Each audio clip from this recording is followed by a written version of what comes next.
नमस्कार दर्शकों, आप देख रहे हैं राष्ट्र प्रथम। मैं हूं आपके साथ मानसी जैन। आइए देखते हैं इस वक्त की हेडलाइंस। बहकी बहकी बात कर रहे हैं अखिलेश यादव, सीएम वाले ऑफर पर केशव प्रसाद मौर्य ने दी प्रतिक्रिया। लोकसभा से पहले निकाय चुनाव करेंगे भगवा, भाजपा प्रदेश अध्यक्ष भूपेंद्र चौधरी ने कहा सभी कार्यकर्ता भाजपा के अश्वमेघ विजय रथ की रफ्तार बनाए रखें। भूपेंद्र चौधरी बोले अखिलेश संभाले गठबंधन कुनबा, उनके विधायक हमारे संपर्क में। निकाय चुनाव में भाजपा जीतेगी 90% सीटें। 254 दिन बाद इत्र कारोबारी पीयूष जैन रिहा, हेड लगाकर जेल से निकले बाहर। मीडिया ने पूछा करोड़ रुपए भाजपा का था या सपा का। स्कूल प्रबंधक ने फोन रखने पर छात्रा के साथ अभिभावक को भी पीटा। सीसीटीवी में कैद हुआ वीडियो। पिछले 10 दिनों में ये दूसरा मामला। समाजवादी पार्टी के अध्यक्ष अखिलेश यादव के सीएम वाले बयान पर उत्तर प्रदेश के डिप्टी सीएम केशव प्रसाद मौर्य ने अपनी प्रतिक्रिया दी है। केशव प्रसाद मौर्य ने कसते हुए कहा कि अखिलेश यादव चुनाव में मिली हार की वजह से बहकी बहकी बातें करते हैं। बीजेपी 25 साल सत्ता में कार्यकर्ताओं के परिश्रम, जनता के आशीर्वाद और मोदी मॉडल का काम करके बन रही है। केशव प्रसाद मौर्य ने ट्वीट कर कहा अखिलेश यादव पहले बीजेपी के खिलाफ अपने 125 विधायकों को एक साथ एकत्रित कर ले। मैं जानता हूं चुनावों में लगातार पराजय से बिगड़े स्वास्थ्य के कारण आप बहकी बहकी बातें करते हैं। बीजेपी 25 साल सत्ता में कार्यकर्ताओं के परिश्रम, जनता के आशीर्वाद और मोदी मॉडल पर काम करने से बनी रहेगी। केशव प्रसाद मौर्य ने सपा प्रमुख पर कहा अखिलेश यादव मुझसे घृणा करते हैं। विधानसभा में अखिलेश का प्यार मेरे प्रति सबने देखा है। अखिलेश यादव खुद डूबने वाले हैं, वो मुझे क्या मुख्यमंत्री बनाएंगे। वहीं उन्होंने कांग्रेस की भारत जोड़ो यात्रा और राहुल गांधी पर निशाना साधते हुए राहुल गांधी को पहले अपनी पार्टी को जोड़े देश कहा, टूटा है कि जोड़ने निकले हैं। दरअसल बीते दिनों अखिलेश यादव ने केशव प्रसाद मौर्य को ऑफर दिया कि उन्होंने कहा था कि केशव प्रसाद मौर्य 100 से ज्यादा विधायक लेकर आए तो समाजवादी पार्टी उन्हें मुख्यमंत्री के लिए बाहर से समर्थन दे देगी। अब सपा प्रमुख के इसी बयान पर केशव प्रसाद मौर्य ने पलटवार किया। अखिलेश यादव ने कहा था कि केशव प्रसाद मौर्य बहुत कमजोर आदमी हैं, वे आज भी 100 विधायक लेकर आए, हम उन्हें समर्थन करेंगे। उन्हें बिहार से उदाहरण लेना चाहिए, जो बिहार में हुआ वो यूपी में क्यों नहीं हो सकता। वो एक बार बता रहे थे कि उनके पास 100 से ज्यादा विधायक हैं, वो आज भी आएंगे तो हम उन्हें समर्थन देंगे। लोकसभा चुनाव 2024 बहुत दूर नहीं, उससे पहले नगर निकाय चुनाव यूपी में होने हैं। सभी कार्यकर्ता भाजपा के अश्वमेघ विजय रथ की रफ्तार बनाए रखें। अब फिर इतिहास दोहराने जा रहे हैं, ये कहना है भाजपा के प्रदेश अध्यक्ष भूपेंद्र सिंह चौधरी का। वो कानपुर में भाजपा कानपुर बुंदेलखंड क्षेत्र के मुख्यालय में कानपुर उत्तर, दक्षिण एवं ग्रामीण जिले के जिला पदाधिकारियों, मोर्चा अध्यक्षों एवं जनप्रतिनिधियों के साथ बैठक कर रहे थे। उन्होंने कहा कि उत्तर प्रदेश सरकार भाजपा के एजेंडा के आधार पर काम कर रही है। उत्तर प्रदेश में मुख्यमंत्री योगी आदित्यनाथ की सरकार भाजपा के घोषणा पत्र के आधार पर ही काम कर रही है। धारा 370 और राम मंदिर भाजपा के एजेंडे में रहे हैं। प्रधानमंत्री नरेंद्र मोदी के नेतृत्व में भाजपा आज शिखर पर है। आने वाले कुछ वर्षों में पूरी दुनिया प्रधानमंत्री नरेंद्र मोदी के नेतृत्व में काम करेगी।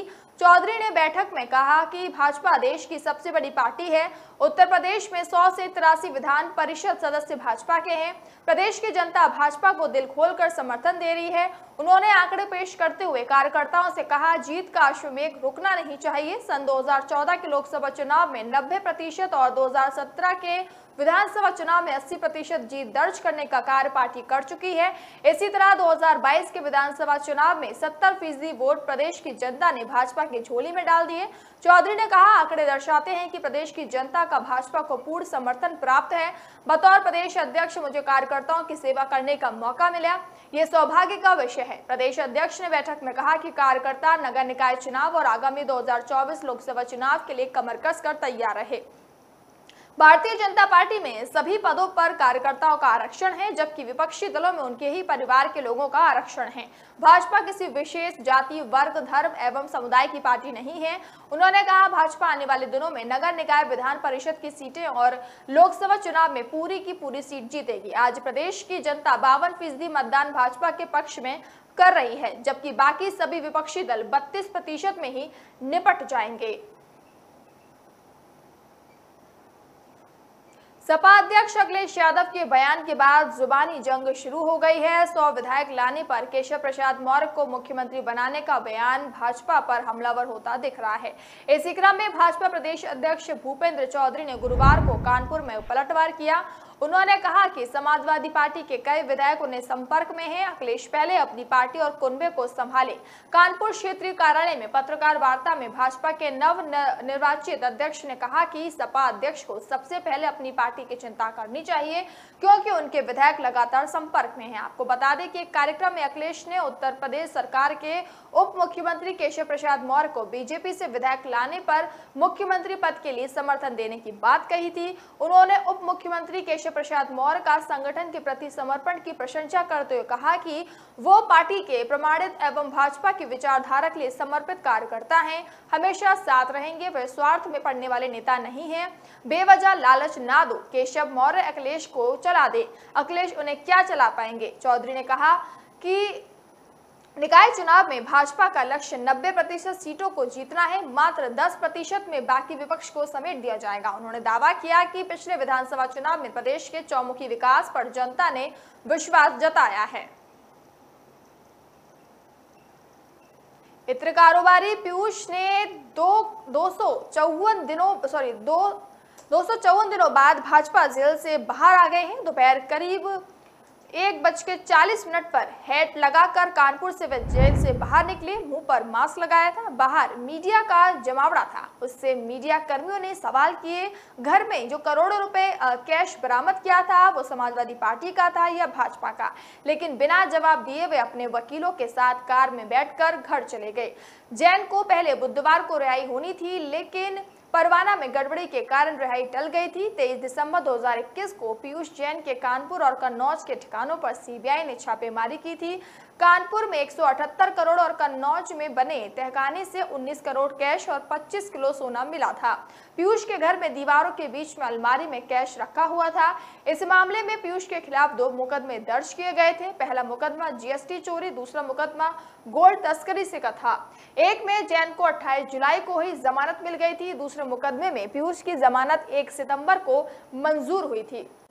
इत्र कारोबारी पीयूष जैन का केस नजीर बन गया। जैन की जमानत को लेकर इलाहाबाद हाई कोर्ट ने रिपोर्टेड जजमेंट दिया।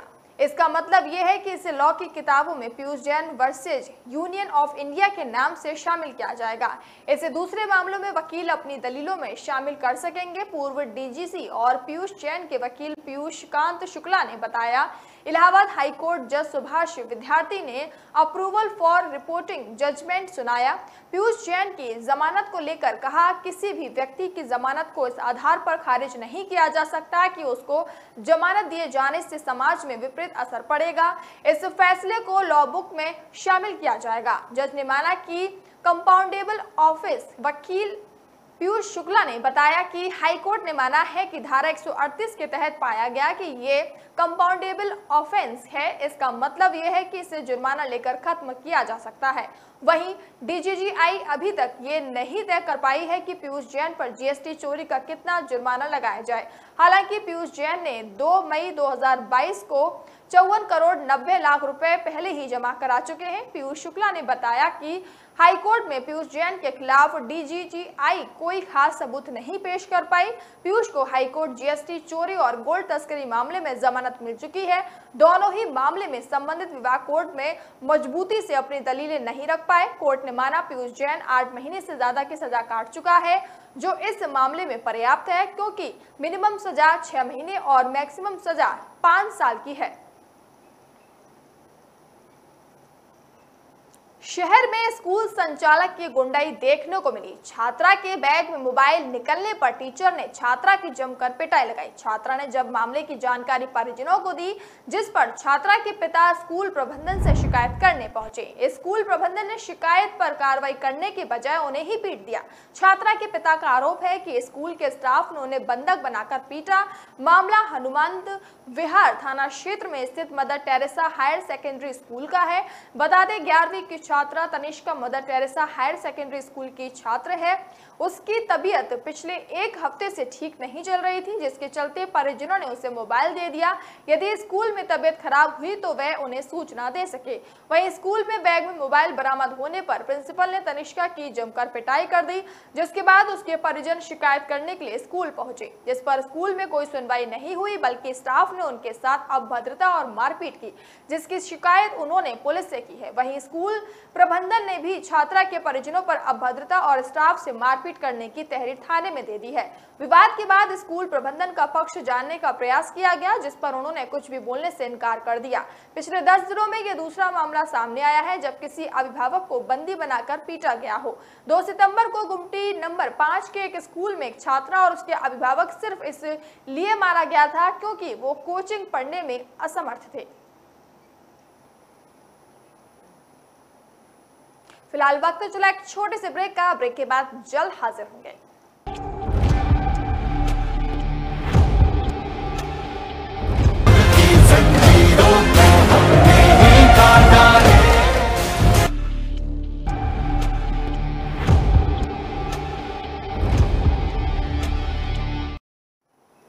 ब्रेक के बाद एक बार फिर से आप सभी का स्वागत है। अपर मुख्य सचिव पद से सेवानिवृत्त हुए अवनीश अवस्थी को जल्द ही प्रदेश में महत्वपूर्ण जिम्मेदारी मिल सकती है।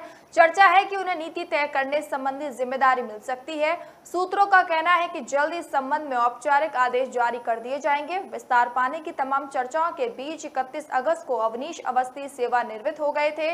उप एक्सचेंज इंडस्ट्रियल डेवलपमेंट अथॉरिटी समेत उनके सभी विभागों का कार्यभार प्रमुख सचिव मुख्यमंत्री व सूचना संजय प्रसाद को सौंप दिया गया। अवस्थी के पास गृह के अलावा गोपन वीजा, पासपोर्ट, जेल प्रशासन एवं सुधार, सतर्कता विभाग, धर्मार्थ कार्य विभाग की जिम्मेदारी थी। वह यूपीडा व Uttar Pradesh state highway authority के सीईओ और डीजी जेल भी थे। ऊर्जा विभाग का अतिरिक्त चार्ज भी उनके पास था। अवनीश अवस्थी मुख्यमंत्री योगी आदित्यनाथ के काफी भरोसेमंद और सबसे पावरफुल ब्यूरोक्रेट रहे हैं। अवस्थी 1984 के बाद से सबसे लंबे समय से 3 वर्ष 1 माह तक गृह विभाग का मुखिया रहने का रिकॉर्ड बना पाए हैं।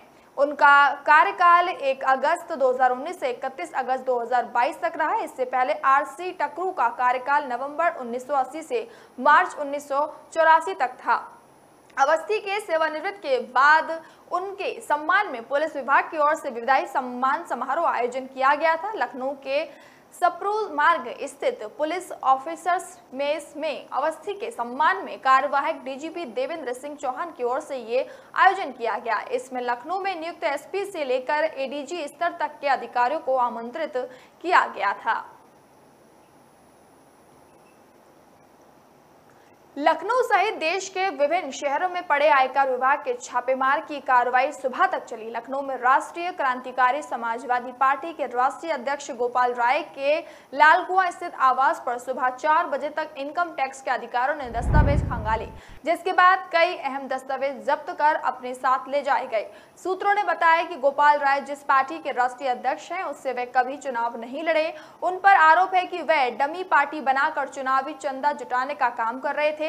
गोपाल कई एनजीओ भी चलाते हैं, जिसका कार्यालय उनका घर है। गोपाल राय के घर पर केंद्रीय लोक शिकायत और जांच संस्थान, अखिल भारतीय गौरक्षा परिषद, औद्योगिक एवं प्रविधिक शिक्षा परिषद, राष्ट्रीय दृष्टिहीन संघ जैसे संगठनों का बोर्ड उनके घर के बाहर लगा है, जिस पर बड़े बड़े नेताओं और मंत्रियों की तस्वीर लगी है। आयकर की टीम तलाशी के दौरान गोपाल राय से विभिन्न दस्तावेज के संबंध में पूछताछ करती रही। इस बीच गोपाल राय ने अपने घर पर पड़े इनकम टैक्स के छापे का साजिश का हिस्सा बताया। उधर सुल्तानपुर में घड़ी साज की पार्टी के दफ्तर पर भी 16 घंटे छापे चले।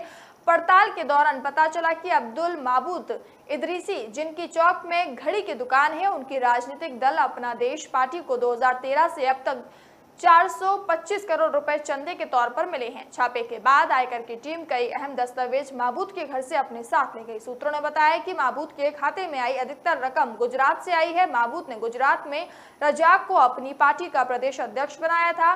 प्रदेश अध्यक्ष के जरिए काले धन को सफेद करने का काम किया जा रहा था। वहीं वाराणसी में आयकर विभाग की कार्रवाई लगातार दूसरे दिन भी जारी रही। निर्वाचन आयोग के निर्देश पर जन राज्य पार्टी के अध्यक्ष रविशंकर सिंह यादव के आवास और कार्यालय पर आयकर विभाग की टीम दूसरे दिन भी कार्रवाई करने पहुंच गई। टीम ने पैसों के लेन देन से जुड़े कागजात, कंप्यूटर, हार्ड डिस्क को जब्त कर लिया। आयकर अधिकारियों के अनुसार जन राज्य पार्टी ने बिना लिखा पढ़ी के करोड़ों रुपए चुनावी चंदे के रूप में एकत्रित किए। रविशंकर के प्रयागराज स्थित ठिकानों पर भी दोपहर बाद तक आयकर विभाग की टीम मौजूद रही। इस दौरान कई महत्वपूर्ण रिकॉर्ड जब्त किए गए। आयकर विभाग को यहाँ भी अवैध तरीके से वो लेन देन के सबूत मिले जिनकी पड़ताल की जा रही है। पीएम किसान योजना के 46 अरब रुपए कृषि मंत्री ने बयान दिया है। वसूली होगी उनके ऊपर। सरकार ने ऐसे फेक किसानों की जानकारी जुटा ली है।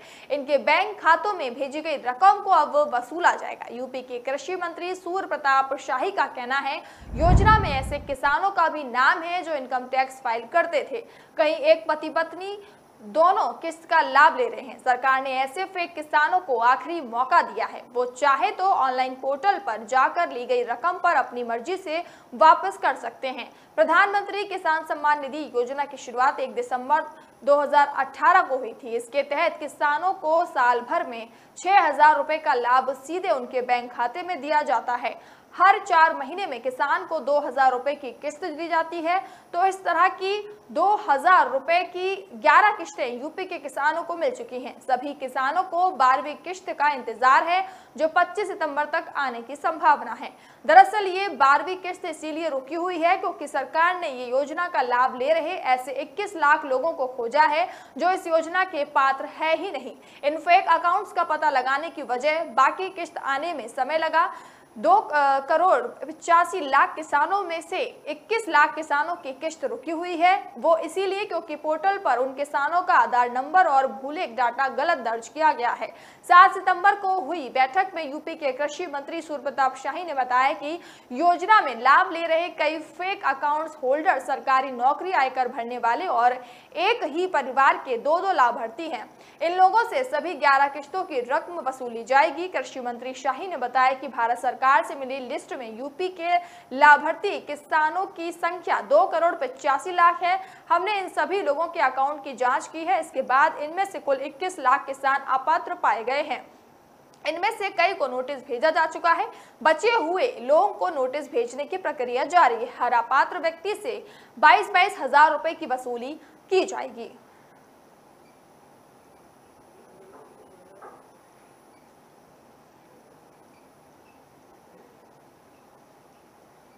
म्यांमार, बांग्लादेश, नेपाल के ड्रग माफिया के लिए यूपी का लखनऊ ड्रग डील का बड़ा सेंटर बन चुका है। कॉल सेंटर की आड़ में डार्क वेब के जरिए यूरोपीय देशों का ड्रग पहुंचाया जा रहा है। हाल ही में दिल्ली स्पेशल सेल ने अफगानिस्तान पैडलर को लखनऊ से पकड़कर पूरे नेटवर्क का खुलासा किया। सिर्फ यूपी में 80 करोड़ की ड्रग पकड़ी गई। हर धरपकड़ का लखनऊ कनेक्शन मिला। अब दिल्ली पुलिस ने 300 करोड़ का ड्रग लखनऊ से पकड़ा है। हर पुलिस एक्शन के साथ ड्रग माफिया के बदले हुए बिजनेस पार्टनर से भी पर्दा उठ रहा है। अब फर्जी कॉल सेंटर और एजेंट्स के जरिए करोड़ों की डील होती है। माने रिस्क कम मुनाफा। यूपी एसटीएफ ने लखनऊ के आलमबाग में कॉल सेंटर पकड़ा। मौके से 6 लोग शहबाज खान, आरिज एजाज, गौतम लामा, शारिफ एजाज, जावेद खान और सऊद अली को अरेस्ट किया है। इनके पास से यूरोपीय देश और अमेरिका में प्रतिबंधित दवाइयां मिली हैं। नशे के लिए इस्तेमाल होने वाली ट्रोमेपी, स्पोमरिक और प्रोक्सीसोवन प्लस जैसी मेडिसिन मिली है। सामने आया है कि यहां से यूरोपीय देशों से ऑर्डर लिया जा रहे थे। इसके लिए कोड 1 का इस्तेमाल भी हो रहा था। डार्क वेब के जरिए ड्रग सप्लाई होती है। हमने सबसे पहले डार्क वेब को समझने की कोशिश की। सामने आया कि डार्क वेब एक ऐसी जगह है जहां ड्रग्स, हथियार, हैकिंग, टेरर फंडिंग जैसे गैर कानूनी काम होते हैं। सॉफ्टवेयर एक्सपर्ट कहते हैं कि हम इंटरनेट दुनिया का सिर्फ 10% हिस्सा इस्तेमाल करते हैं, इससे सरफेस वेब कहते हैं। बाकी 90% हिस्सा डार्क वेब है। ये सर्च इंजन पर लिस्टेड नहीं होता। डार्क वेब को इस्तेमाल करने के लिए खास ब्राउजर की जरूरत होती है। वीपीएन जैसे टूल्स के साथ लोकेशन बदलकर डार्क वेब का रॉकेट लॉन्चर से लोग परमाणु बम का भी सौदा करते हैं। क्रिमिनल डार्क वेब के जरिए म्यांमार, बांग्लादेश, रूस से लेकर भारत में ऑनलाइन ड्रग तलाश करने वालों की लिस्ट तैयार करते हैं। संपर्क होने के बाद डील फाइनल होती है और ये पेमेंट बिटकॉइन के जरिए होता है।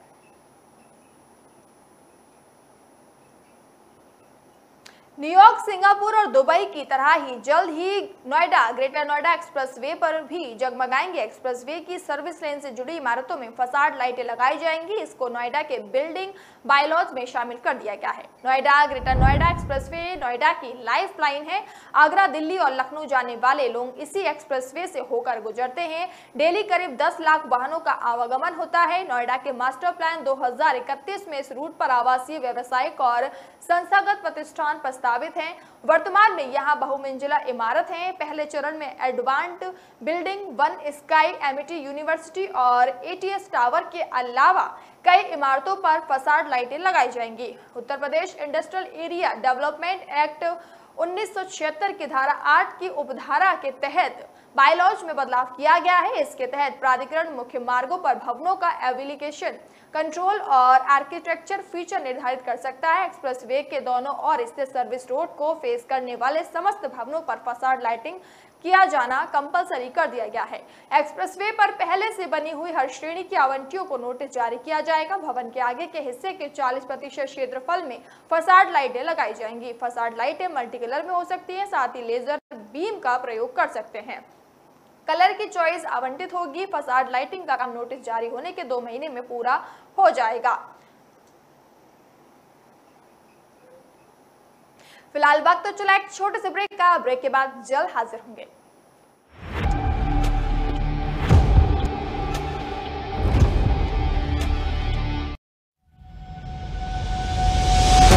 लहरों से डरकर नौका पार नहीं होती। कोशिश करने वालों की कभी हार नहीं होती। नन्ही चींटी जब दाना लेकर चलती है, चढ़ती दीवारों पर 100 बार फिसलती है। मन का विश्वास रगों में साहस भरता है। चढ़कर गिरना, गिरकर चढ़ना न अखरता है। आखिर उसकी मेहनत बेकार नहीं होती। कोशिश करने वालों की कभी हार नहीं होती। डुबकी या सिंधु में गोताखोर लगाता, जा जाकर खाली हाथ लौट कर आता। मिलते नहीं सहज ही मोती गहरे पानी में, बढ़ता 2 गुना उत्साह इसी हैरानी में। मुट्ठी उसकी खाली हर बार नहीं होती। कोशिश करने वालों की कभी हार नहीं होती। असफलता एक चुनौती है, इसे स्वीकार करो। क्या कमी रह गई देखो और सुधार करो। जब तक न सफल हो नींद चैन को त्यागो तो, संघर्ष का मैदान छोड़कर मत भागो तो। कुछ किए बिना ही जय जयकार नहीं होती। कोशिश करने वालों की कभी हार नहीं होती। कुछ नया करो।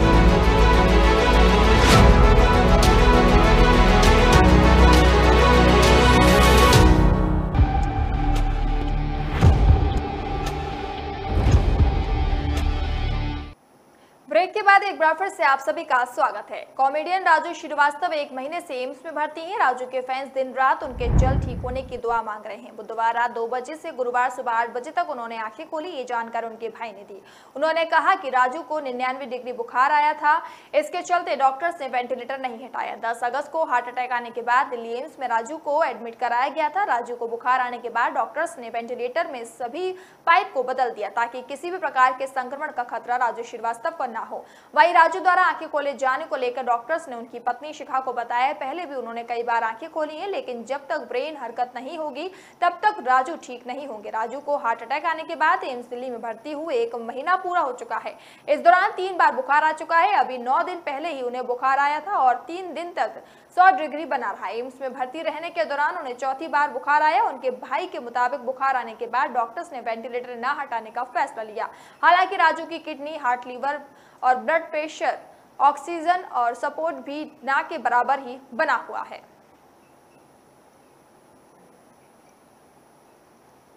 ताजमहल रात 4 दिन के लिए रात के वक्त खोला जा रहा है। अगर अभी किसी के मन में है ताजमहल को रात में देखना तो आप अभी जा सकते हैं। इसके लिए आपको ASI के मॉल रोड स्थित कार्यालय से टिकट बुक करानी होगी। यूपी के आगरा में स्थित ताजमहल की खूबसूरती का हर कोई दीवाना है। वहीं अगर रात में इसका दीदार करने को मिल जाए तो सोने पर सुहागा है। दरअसल 10 सितंबर को पूर्णिमा है और ऐसे में आपको ताजमहल का रात में दीदार करने का मौका मिल रहा है। लेकिन इस बार पर्यटक सिर्फ 4 दिन ही रात में ताजमहल देख पाएंगे, क्योंकि 9 सितंबर का शुक्रवार है और शुक्रवार को ताजमहल बंद रहता है। आपको बता दें कि हर महीने पूर्णिमा पर 5 दिन पर्यटकों के लिए रात के वक्त ताजमहल खोला जाता है, लेकिन इस बार बीच में शुक्रवार होने की वजह से पर्यटक सिर्फ 4 दिन ही मूनलाइट में ताजमहल का दीदार कर पाएंगे। बता दें कि टाइम्स की ताजमहल रात में सिर्फ 4 घंटे ही खुला रहेगा, जिसमें 30 मिनट के 8 स्लॉट हैं। इसमें एक बार में 50 सैलानियों को अंदर एंट्री दी जाएगी। बता दें कि बुधवार से लेकर गुरुवार तक मूनलाइट ताजमहल के दीदार करने के लिए करीब 200 टिकट भी बुक हो चुकी हैं।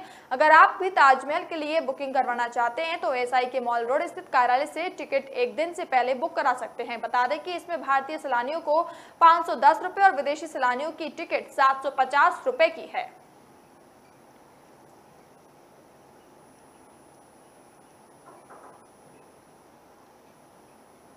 ग्रेटर नोएडा स्थित इंडिया एक्सपो मार्ट में 12 सितंबर से शुरू हो रहे वर्ल्ड डेयरी समिट 2022 को देखते हुए गौतम बुद्ध नगर जिले की पुलिस ने एक आदेश जारी किया है। इसके अनुसार 15 सितंबर तक नोएडा और ग्रेटर नोएडा में निजी व्यक्तियों या संगठनों द्वारा ड्रोन उड़ाने पर रोक रहेगी। पुलिस ने यह प्रतिबंध शहर में निषेधाज्ञा के लागू करते हुए लगाया है। इस सम्मेलन का उद्घाटन करने के लिए प्रधानमंत्री नरेंद्र मोदी का ग्रेट नोएडा आने का कार्यक्रम है। अपर पुलिस उपायुक्त अनिल कुमार यादव द्वारा जारी आदेश में कहा गया कि गौतम बुद्ध नगर में CRPC की धारा 144 लागू की जाती है। उन्होंने कहा कि कोई भी व्यक्ति संस्था द्वारा 8 सितंबर से 15 सितंबर तक ड्रोन का संचालन नहीं किया जाएगा। यादव ने कहा कि आदेश का उल्लंघन करने के खिलाफ सख्त कानूनी कार्रवाई की जाएगी। इस कार्यक्रम को लेकर केंद्रीय मत्स्य पालन, पशुपालन और डेयरी मंत्री पुरुषोत्तम रूपाला ने जानकारी देते हुए बताया कि IDF वर्ल्ड डेयरी समिट 2022 का उद्घाटन PM मोदी करेंगे, जिसमें 50 देशों के 1,500 से अधिक प्रतिनिधियों ने भाग लेंगे। केंद्रीय मंत्री रूपाला ने बताया कि 12 सितंबर से शुरू हो रहे 4 दिवसीय कार्यक्रम की थीम पोषण और आजीविका के लिए डेयरी रहेगी। केंद्रीय मंत्री ने कहा कि भारत दुग्ध उत्पादन में नंबर 1 है और वैश्विक उत्पादन में उसका 23% हिस्सा है। दुनिया का पता होना चाहिए कि दूध की बिक्री से होने वाली आयु का 80 से 85% हिस्सा डेयरी किसानों को कंपनियों द्वारा दिया जाता है।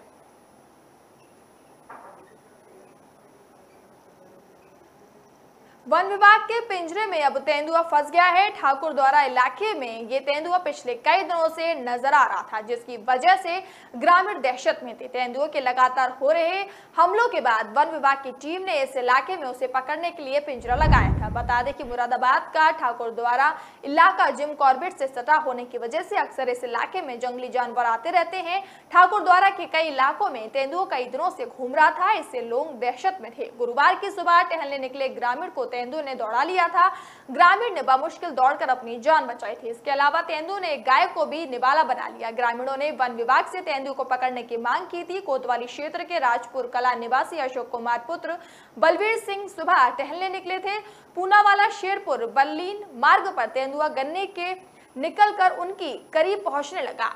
इस पर अशोक की नजर उस पर पड़ गई। इस बीच शरीफ नगर निवासी मुबारक बाइक से आ रहे थे। अशोक बाइक पर बैठकर तेजी से निकल गए। तेंदुआ की सूचना पर ग्रामीण लाठी डंडे लेकर मौके पर पहुंचे। हालांकि तब तक तेंदुआ कहीं छिप गया था। क्षेत्र के मधुपुरी गांव में तेंदुआ ने लवारिस गाय को धान के खेत में ले जाकर निवाला बना लिया था। लगातार क्षेत्र में तेंदुआ गाय और कुत्तों को निवाला बना रहा था। किसान अकेले खेतों में जाने से कतराने लगे थे।